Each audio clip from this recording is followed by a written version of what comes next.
عزیزان محترم، آج ہم روزہ اور روزے کی تاریخ، روزہ کب سے انسانوں پہ فرض ہوا اور کیسے کیسے فرض رہا، اس کے اوپر آج ہم گفتگو کریں گے۔ اللہ رب العزت نے فرمایا، یا ایھا الذین آمنوا کتب علیکم الصیام، اے ایمان والو تم پر رمضان شریف کے روزے فرض کیے گئے ہیں۔ کلام پاک میں اللہ رب العزت کا طریق ہے، جب اللہ پاک نے کوئی عام بات کرنا ہوتی ہے اور سب سے بات کرنی ہوتی ہے، سب انسانوں سے، تو اللہ پاک یوں مخاطب فرماتے ہیں، یا ایھا الناس، اے لوگو۔ اس میں مسلم، غیر مسلم، اپنے پرائے سب آ جاتے ہیں، مگر جب کوئی خاص بات کرنی ہو، خاصوں سے کرنی ہو، تو اللہ کلام بھی خاص فرما دیتے ہیں۔ پھر اللہ رب العزت کا مخاطبہ اور مکالمہ بدل جاتا ہے، پھر فرماتا ہے، یا ایھا الذین آمنوا، اے ایمان والو، اے صاحبان ایمان۔ اور مفتی احمد یار خان صاحب نعیمی رحمۃ اللہ علیہ فرماتے ہیں، اس کا عاشقانہ ترجمہ یہ اللہ پاک فرماتا ہے، اے میرے عاشقو، تمہارے اوپر روزے اس لیے فرض کیے ہیں۔ تو یہ محبت کا کلام اللہ پاک اس لیے بولتا ہے، آپ کسی بچے کو بلائیں، بیٹے کو بلائیں، شاگرد کو بلائیں، شفقت کر کے، پیار کر کے، اس کی حوصلہ افزائی کر کے، مشکل سے مشکل کام کہیں وہ ہنس کے کر دے گا۔ تو یہ ہم نے اللہ سے ہی سیکھا ہے، یہ اللہ خود سکھا رہا ہے۔ تو اللہ پاک نے فرمایا، اے ایمان والو تمہارے اوپر روزے فرض کیے ہیں۔ تو یہاں پہ پھر مفسرین بحث کرتے ہیں کہ جس بندے کے پاس ایمان نہیں ہے، جو دولت ایمان سے محروم ہے، ہندو ہے، سکھ ہے، کوئی بھی غیر مسلم ہے، وہ روزہ رکھے، صبح تا شام بھوکا پیاسا رہے، اپنی نفسانی خواہشات کو روکے، اس کو کچھ بھی حاصل نہیں ہوگا۔ کہ روزے سے حاصل اسے ہوگا جس کے پاس پہلے دولت ایمان ہوگی۔ اللہ رب العزت کا ہمیشہ دستور ہے، ہمیشہ سے اس کا طریقہ جاریہ ہے، جب بھی اللہ پاک عمل کی بات فرماتے ہیں تو پہلے ایمان کی شرط لگاتے ہیں۔ والعصر ان الانسان لفی خسر، محبوب قسم ہے تیرے زمانے کی، انسان گھاٹے میں ہے، خسارے میں ہے، الا الذین آمنوا، سوائے ان کے جو ایمان لائے، وعملوا الصالحات، اور اچھے عمل کیے۔ وبشر الذین آمنوا وعملوا الصالحات، خوشخبری ہے ان کے لیے جو ایمان لائے اور اچھے عمل کیے۔ ان لہم جنات تجری من تحتها الانہار۔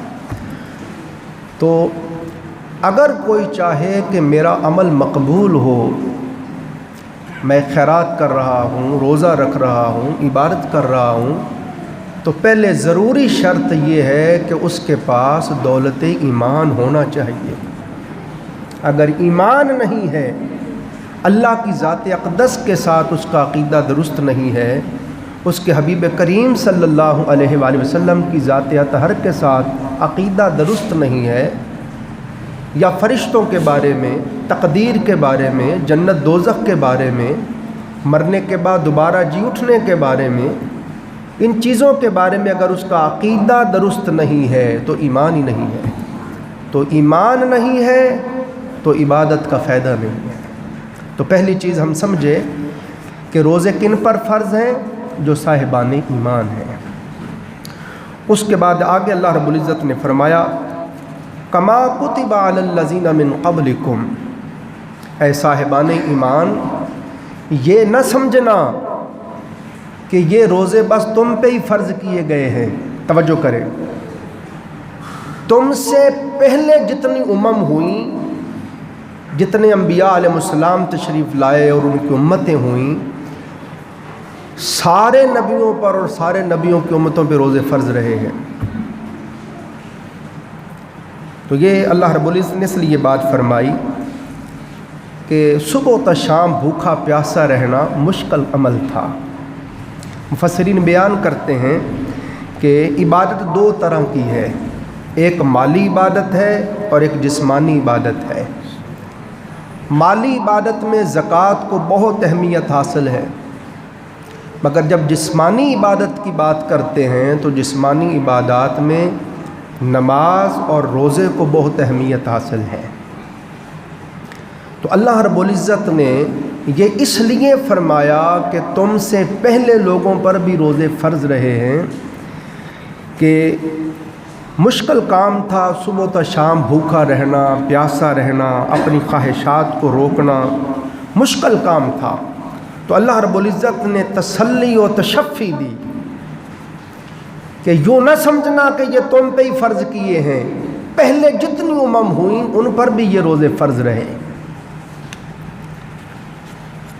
حضرت عبد الرحمن جامی رحمۃ اللہ تعالی علیہ، آپ کی کتاب ہے نفحات الانس، تصوف و سلوک کی بڑی زبردست کتاب ہے۔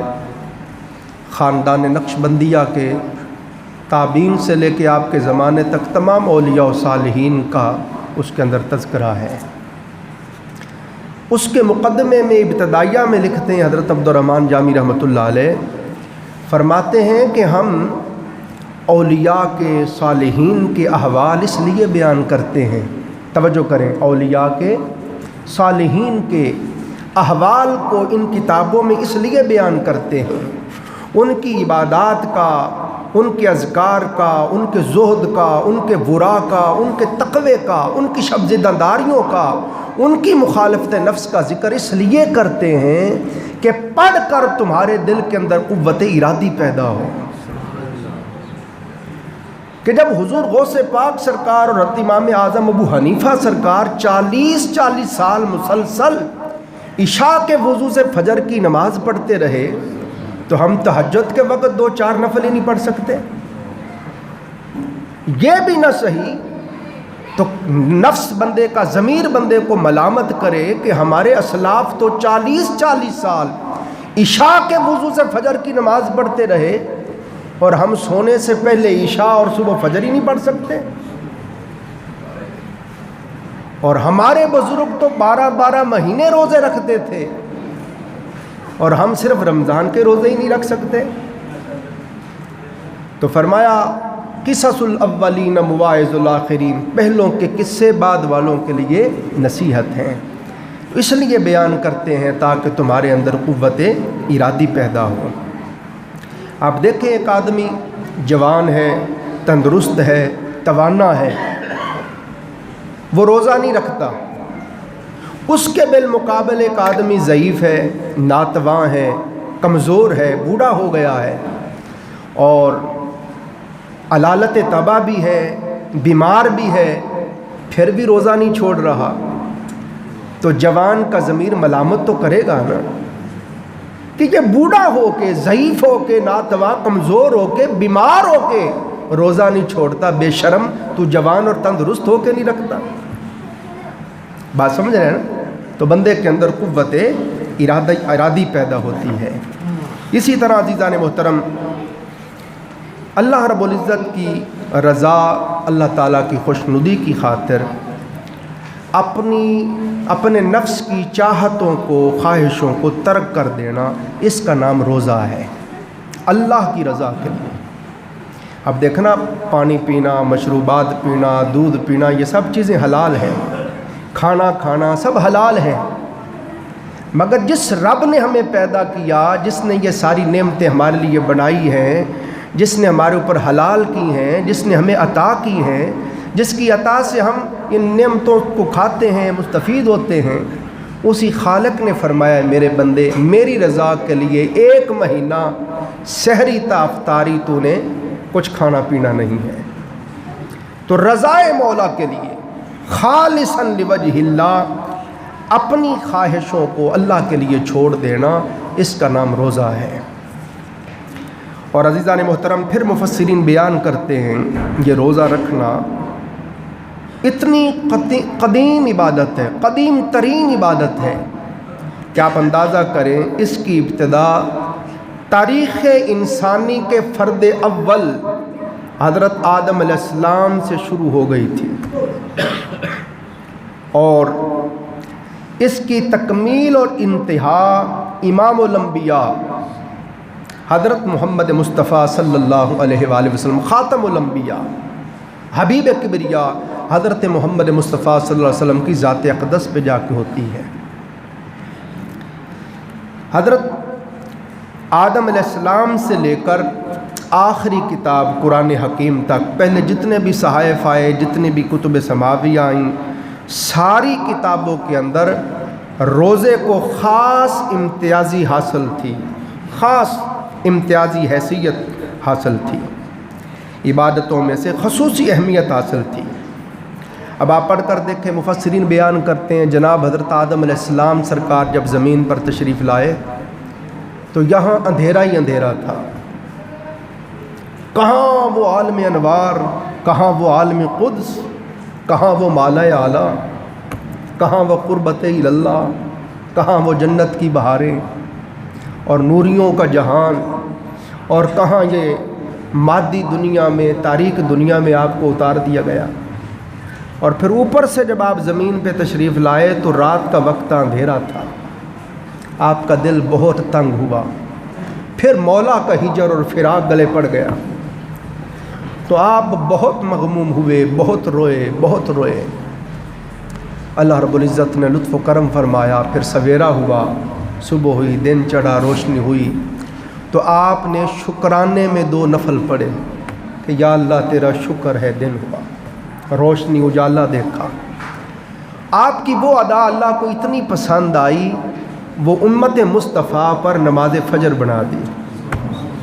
وہ 2 رکعتیں آپ سرکار نے جو شکرانے کے 2 نفل پڑھے تھے۔ اسی طرح اسی تشکر میں کہ اللہ رب العزت نے دن کر دیا، تاریکی ختم کر دی، اجالا کر دیا، آپ نے دل میں یہ منت مانی کہ یا اللہ اگر روشنی ہو جائے، اجالا ہو جائے تو میں ہر مہینے کی چاند کی 13، 14، 15 یہ 3 روزے رکھا کروں گا۔ اللہ نے اجالا کر دیا۔ پھر ہمارے بابا جناب سیدنا آدم علیہ السلام کا یہ معمول رہا، زندگی بھر وہ ہر مہینے کی 13، 14، 15 یہ 3 روزے رکھتے تھے۔ ان کو ایام بید کہتے ہیں۔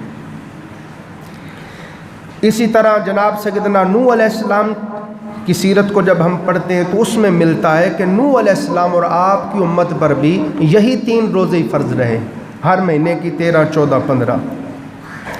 مگر جب شریعت موسوی کا مطالعہ کرتے ہیں، جناب سیدنا موسیٰ کلیم اللہ علیہ السلام ان کی شریعت مطہرہ کا مطالعہ کرتے ہیں تو ان پر پورے ماہ رمضان کے روزے فرض تھے، جس طرح ہمارے اوپر ہیں۔ ماہ رمضان کے روزے بھی فرض تھے یہودیوں پر، موسیٰ علیہ السلام کے ماننے والوں پر، اور ہر ہفتے کا روزہ بھی فرض تھا۔ جمعے کے بعد جو ہفتے والا دن آتا ہے، ہر ہفتے والے دن بھی ان کے اوپر روزہ فرض تھا۔ اور محرم میں عاشورہ کے یعنی پہلے محرم سے 10 محرم تک یہ 10 روزے بھی ان پر فرض تھے۔ یہ موسیٰ علیہ السلام کا بتا رہا ہوں۔ اس کے بعد حضرت داؤد علیہ السلام کا پڑھیں تو جناب سیدنا داؤد علیہ السلام سرکار جو ہیں، آپ سرکار ایک دن روزہ رکھتے تھے، ایک دن نہیں رکھتے تھے۔ یہ صوم داؤدی ہمیشہ آپ کا معمول تھا، ایک دن روزہ رکھنا اور ایک دن روزہ نہ رکھنا۔ یہ حضرت داؤد علیہ السلام سرکار کا طریقہ تھا۔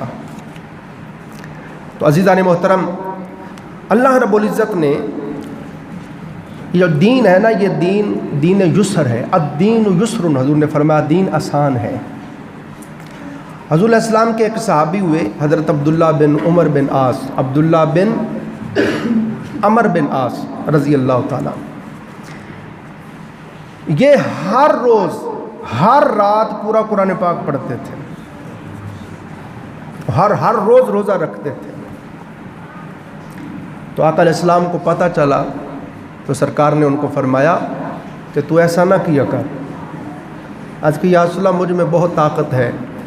فرمایا تم میں بہت طاقت ہے تو تم داؤد علیہ السلام والے روزے رکھ لیا کرو. ایک دن رکھ لیا، ایک دن نہ رکھا.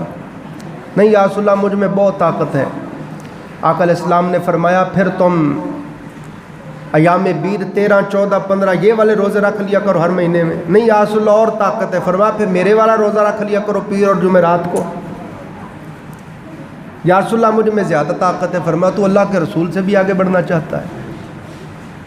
اور فرمایا ہر رات پورا قرآن نہ پڑھا کر، زیادہ سے زیادہ آپ زیادہ پڑھ سکتے ہیں تو فرمایا ہر روز ایک سپارہ پڑھ لو، مگر خشوع و خضوع سے، توجہ سے، سمجھ کے پڑھو. 6 مہینے میں ایک مرتبہ قرآن پاک مکمل کرنا یہ قرآن پاک کا حق ہے. جس گھر میں کلام پاک کی تلاوت نہیں ہوتی، نماز نہیں پڑھی جاتی، وہ قبرستان کی طرح ہے.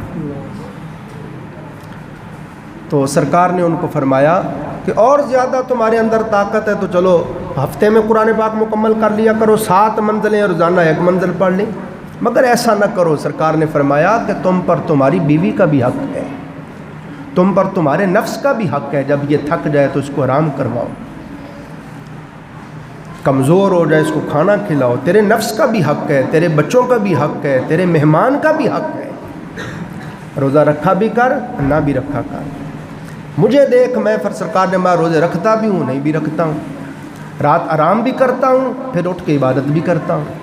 تو میری زندگی کو اللہ نے تمہارے لیے اسوہ بنایا ہے، نمونہ بنایا ہے. میرے نقش قدم پہ چل کے تھوڑا عمل بھی کرے گا تو محبوب خدا ہو جائے گا. اپنی مرضی سے زیادہ بھی کرے گا تو وہ رتبہ نہیں ملے گا. ایک صحابی نے عرض کیا یا رسول اللہ صلی اللہ علیہ وسلم، لجپال آقا میں ہر روز 1000 مرتبہ سبحان اللہ، 1000 مرتبہ الحمدللہ اور 1000 مرتبہ اللہ اکبر پڑھتا ہوں، 1000 بار پڑھتا ہوں. سرکار نے فرمایا میں تو ہر نماز کے بعد 33 مرتبہ سبحان اللہ، 33 مرتبہ الحمدللہ، 33 مرتبہ اللہ اکبر پڑھتا ہوں، اور ایک بار لا الہ الا اللہ وحدہ لا شریک لہ لہ الملک و لہ الحمد وہو علی کل شیء قدیر. اور یہ پڑھنے سے سمندر کی جھاگ کے برابر بھی گناہوں اللہ معاف کر دیتا ہے. فرمایا جس طرح میں پڑھتا ہوں 33 مرتبہ پڑھ، میری سنت سمجھ کے پڑھے گا کہ محبوب خدا ایسے پڑھتے ہیں تو محبوب خدا ہو جائے گا. اپنی مرضی سے 1000 بھی پڑھے گا تو یہ رتبہ مقام نہیں ملے گا. پھر کہاں 33 مرتبہ 2 منٹ میں پڑھا جانا اور کہاں 1000 مرتبہ، کتنا وقت لگے گا. یہ بنیادی چیزیں ان کو غور سے سمجھا کریں، دل کے نہا خانے میں رکھا کریں. آقا علیہ السلام نے فرمایا وہ عمل کثیر جس میں مداومت نہ ہو، وہ زیادہ عمل جس کے اوپر استقامت نہ ہو، ہمیشگی نہ ہو، مداومت نہ ہو، اس عمل کثیر سے وہ عمل قلیل بہتر ہے جس پر مداومت ہو. یعنی سرکار سمجھا رہے ہیں کہ ایک آدمی ہے وہ کبھی کبھی درود پاک پڑھتا ہے مگر 1000 بار پڑھ دیتا ہے، 10,000 بار پڑھ دیتا ہے مگر روز نہیں پڑھتا. اور ایک آدمی ہے وہ پڑھتا تو ایک ہی تسبیح ہے مگر پڑھتا روز ہے.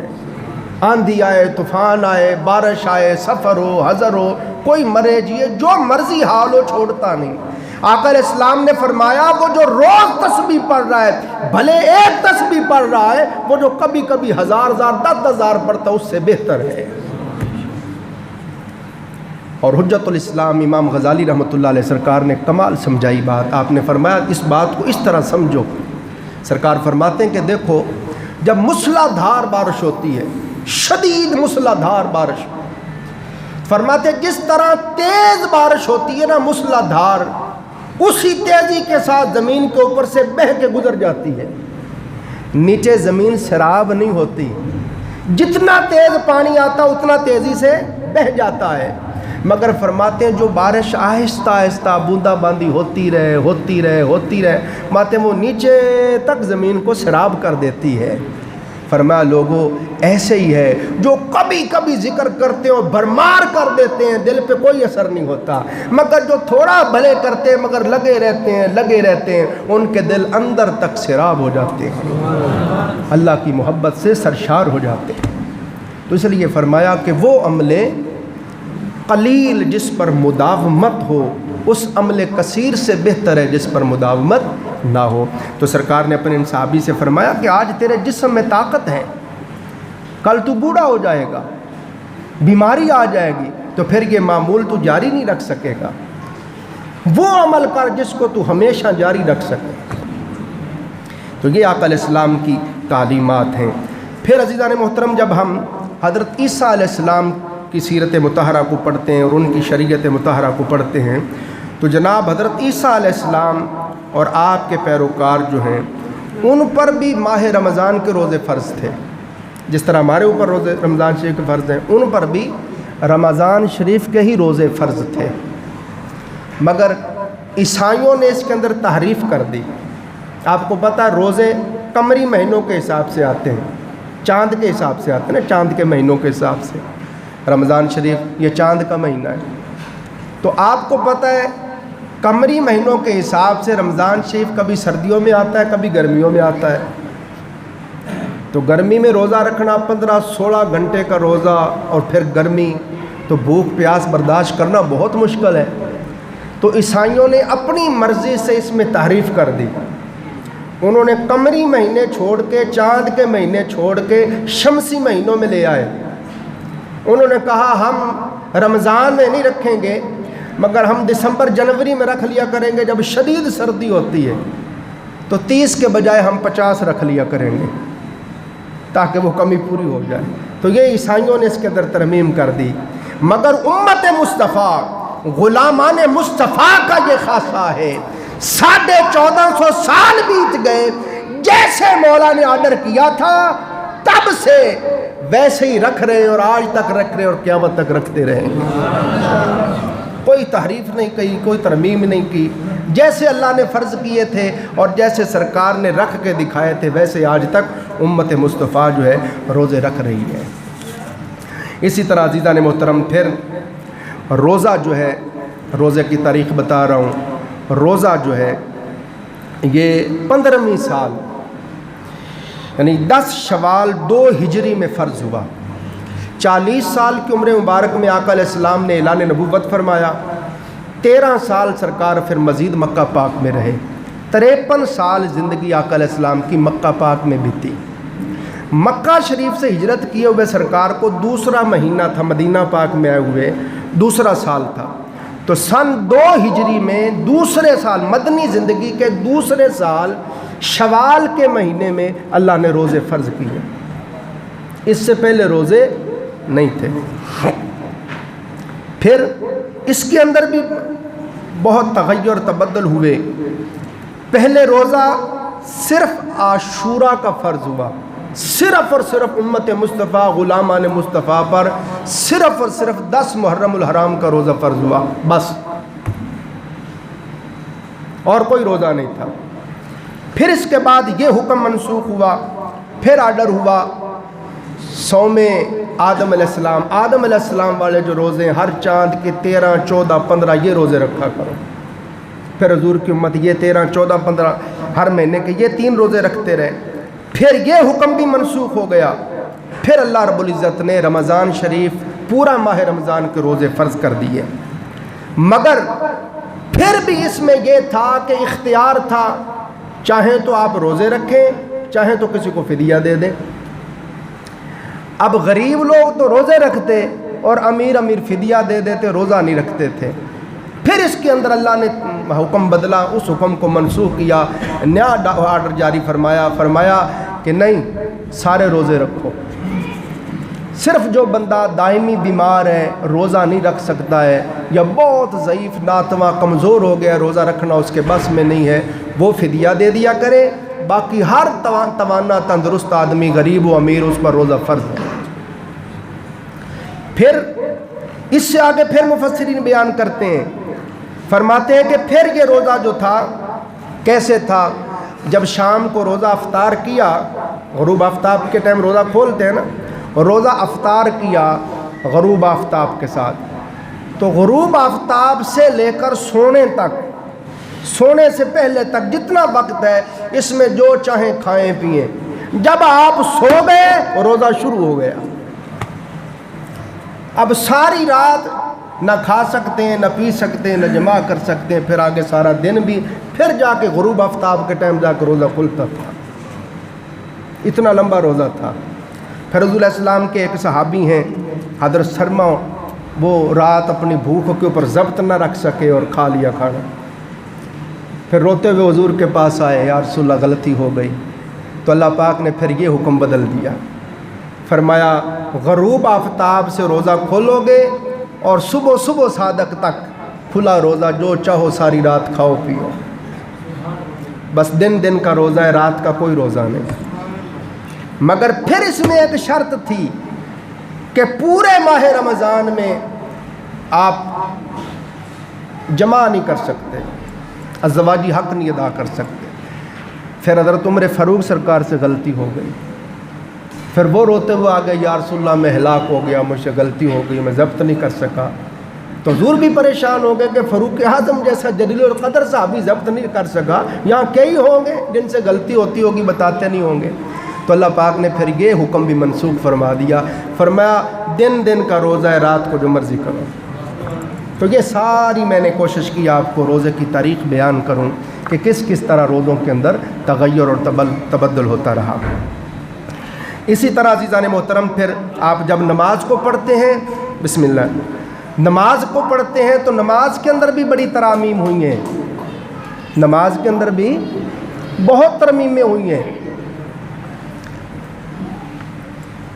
شب معراج آپ سب جانتے ہیں کہ شب معراج نماز فرض ہوئی، اور آپ پڑھیں تفسیر مظہری میں علامہ ثناء اللہ پانی پتی رحمۃ اللہ نے لکھا، آپ فرماتے ہیں کہ ایک وقت تھا، یہ خاص بات ہے، ایک وقت تھا کل دین بس لا الہ الا اللہ محمد رسول اللہ پڑھنا تھا، بس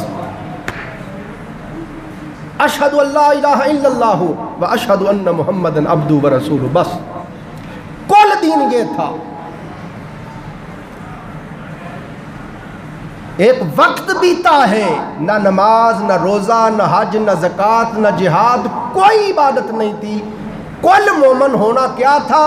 اللہ کی توحید اور رسالت پناہ صلی اللہ علیہ وسلم، جناب رسالت مآب صلی اللہ علیہ وسلم کی رسالت کا اقرار کرنا، زبان سے اقرار کرنا توحید و رسالت کا، اور دل سے تصدیق کرنا، بس یہ ایمان تھا۔ قولوا لا الہ الا اللہ تفلحوا، جس نے کہا لا الہ الا اللہ وہ فلاح پا گیا۔ تو ایک وقت تھا کل دین صرف کلمہ شریف پڑھنا تھا، پھر اس کے بعد نماز فرض ہوئی، پھر زکوٰۃ فرض ہوئی، پھر روزے فرض ہوئے، پھر جہاد فرض ہوا، پھر حج فرض ہوا، اس ترتیب کے ساتھ یہ سارے احکام کا حکم آیا۔ پھر نماز کے اندر یہ تبدیلیاں ہوئیں کہ شب معراج حضور علیہ السلام جب اللہ تعالیٰ کی ملاقات کے لیے تشریف لے گئے تو واپسی پر اللہ پاک نے تحفہ کے طور پر حضور کی امت کے لیے نماز تحفہ کے طور پہ بھیجی، تو 50 نمازیں اللہ پاک نے دیں۔ کتنی دیں؟ 50 نمازیں۔ سرکار جب واپس آئے، چھٹے آسمان پہ پہنچے تو جناب موسیٰ کلیم اللہ علیہ السلام کھڑے تھے۔ یا رسول اللہ نے کیا دیا آپ کو؟ حضور نے بتایا اللہ نے میری امت کے لیے 50 نمازیں فرض کی ہیں۔ آج کی سرکار مہربانی فرمائیے، شفقت فرمائیے، واپس تشریف لے جائیے، میری امت پر صرف 2 نمازیں فرض تھیں، ان سے وہ نہیں پڑھی گئیں تو یہ 50 کیسے پڑھیں گے؟ اب اس طرح بھی دیکھیں نا، جب سردی کے دن ہو تو گھنٹے بعد نماز کا وقت آ جاتا ہے، 5 نمازیں اگر 50 ہوتی تو میں سمجھو 10 منٹ بعد نماز کا وقت آ جانا تھا۔ نہ کھانا کھا سکتے، نہ سو سکتے، نہ کوئی کام کر سکتے، ہر وقت نماز ہی پڑھتے رہتے۔ تو موسیٰ علیہ السلام نے اس کی حضور واپس جائیے، اور اس میں پھر میں بتاتا رہتا ہوں یہ بھی راز تھا، موسیٰ علیہ السلام نے طور پر 9 بار رو کے دعا کی، مولا مجھے اپنا دیدار کروا، اپنا دیدار کروا، اپنا دیدار کروا، 9 بار عرض کی۔ جب اللہ نے پردہ اٹھایا، سوئی کے سوراخ کے برابر اپنی صفاتی تجلی اور انعکاسی تجلی پہاڑ پہ ڈالی، وہاں سے منعکس ہو کے آئی، موسیٰ علیہ السلام کو دکھائی تو آپ وہ بھی نہ دیکھ سکے اور بے ہوش ہو کے گر گئے، پہاڑ جل گیا۔ تو رو پڑے، مولا میں تو نہیں دیکھ سکا، تو یہ کوئی دیکھ بھی سکے گا کہ نہیں؟ اگر یہ حسن دکھانا نہیں تھا تو پھر بنایا ہی کیوں تھا؟ مایا کلیم انتظار کر، وہ وقت آ رہا ہے جب میرا محبوب تشریف لائے گا۔ جس کو میں قاب قوسین کی کرسی پہ بٹھا کے اپنے حسن سے نقاب پلٹ کے اپنا کل حسن دکھاؤں گا۔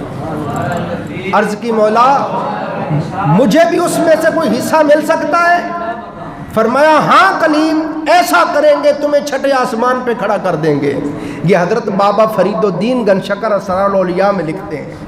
بابا جی فرماتے اللہ نے فرمایا کلیم ہم ایسا کریں گے کہ براہ راست تو آپ دیکھ نہیں سکے، آپ کے پاس وہ بصارت نہیں، وہ قوت نہیں دیکھ سکے، ہم ایسا کریں گے آپ کو چھٹے آسمان پہ کھڑا کر دیں گے۔ ہمیں پتہ ہے ہم نے محبوب کی امت کو نمازیں 5 ہی دینی ہے، مگر ہم 50 دے دیں گے۔ محبوب آئے گا، ہمارا جلوہ کر کے آئے گا، اپنی آنکھوں میں میرے حسن کو سمو کے آئے گا محبوب، اور تم کہنا آقا یہ 50 نہیں پڑھ سکیں گے پھر جائیں، تو وہ امت کے لیے بڑے شفیق بڑے مہربان ہیں، وہ امت کی خاطر پھر آ جائیں گے۔